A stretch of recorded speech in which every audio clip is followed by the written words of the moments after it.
Bilang tugon sa masamang dulot ng Tropical Depression Paulo, agad na nagpatupad ng mga hakbang ang Batangas Police Provincial Office sa pamumuno ni Acting Provincial Director Police Colonel Giovanni Emerick A. Sibalo upang masiguro ang kaligtasan ng publiko nito lamang ika-3 ng Oktubre taong kasalukuyan.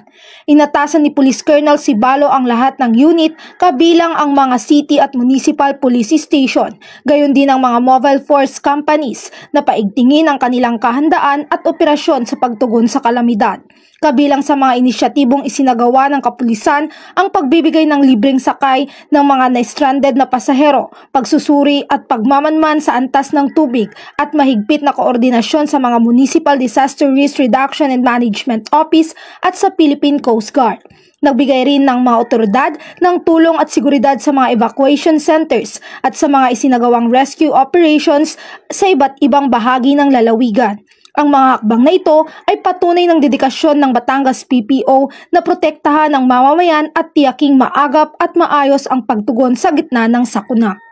Mula dito sa Calabarzon, ako ang inyong Police News Network correspondent, Patrol Woman Pisel May T. Urbano, alagad ng batas, tagataguyod ng Balitang Pulis.